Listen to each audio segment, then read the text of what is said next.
रोपं टाकून झालेले आहे. आता आपल्याला तणनाशकाचं नियोजन करायचं आहे, त्याच्यानंतर आपल्याला टॉनिकचं नियोजन करायचं आहे. असं 2 फवारण्याचं आपण नियोजन ह्या व्हिडिओमधून करत आहे.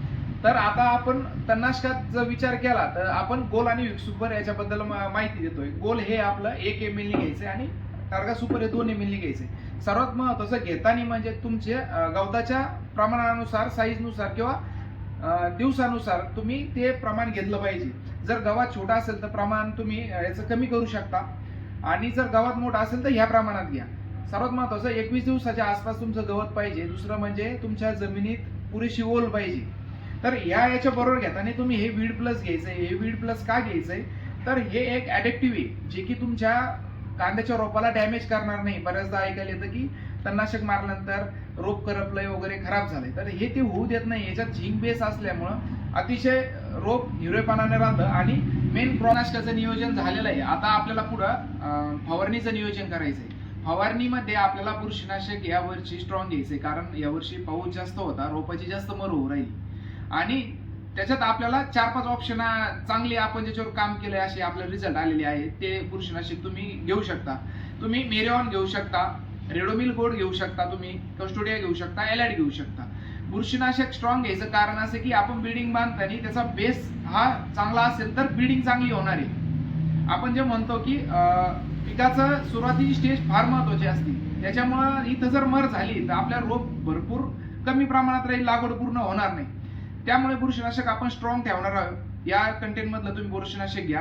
दुसरं आपल्याला थायो किंवा लॅम्बडा ग्रुप मधलं तुम्ही कीटकनाशक घेऊ शकता. तिसरा रोल येतो महत्वाचा की टॉनिक आणि खत व्यवस्थापन म्हणजे वॉटर सोल्युबलचा. तर आपण टॉनिक मध्ये आपल्याकडे 2 आपण टॉनिक रिकमेंडेड करणार आहे की एक बायोझाईम आणि दुसरं आपल्याला विरा. हे 2 टॉनिकचं काय विषय आहे की यांचा बेस हा अतिशय सुंदर आहे. याच्यात ह्युमिक आणि सीवीड फॉलिकचं कॉम्बिनेशन आहे, व्हिटॅमिन्स आहे. तर ज्यांना प्लॉट एकदम त्याची ग्रोथ घ्यायची आहे तर त्यांनी विरा हा वापरलं पाहिजे. विरामध्ये पण सीवीड आणि ह्युमिकचं अतिशय सुंदर असं कॉम्बिनेशन आहे. व्हिटॅमिन्स आहे, प्रोटीन आहे, सीवीड आहे.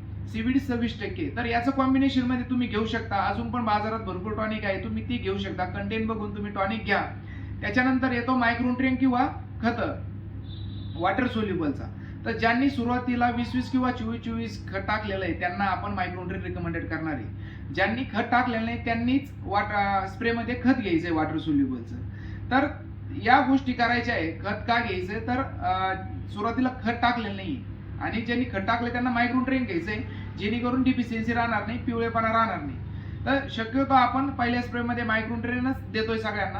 तर ह्या गोष्टी तुम्ही करा, अतिशय सुंदर असा रिझल्ट येईल. याच्याबरोबर सिलिकॉन बेस्ड स्टिकर घ्या. अतिशय सुंदर असं कॉम्बिनेशन आपण हे बनवलेलं आहे. हे 7-8 वर्षापासून आपण ह्या प्लॉटवर दिल्या ट्रायल घेतल्यानंतर हे यावर्षी आपण कॉम्बिनेशन सर्वांना देतोय. अतिशय सुंदर असा रिझल्ट येऊन जाईल. हे कॉम्बिनेशन घ्या. पुढचा व्हिडिओ हा आपला खत व्यवस्थापनावर असेल. खत व्यवस्थापनाचा व्हिडिओ पाहण्यासाठी आधी आपण सबस्क्राईब करून ठेवा आणि व्हिडिओला लाईक करा. जास्तीत जास्त शेतकऱ्यांपर्यंत पोहोचा, जेणेकरून त्यांचं नुकसान होणार नाही, जेणेकरून शेतकऱ्याचं नुकसान होणार नाही.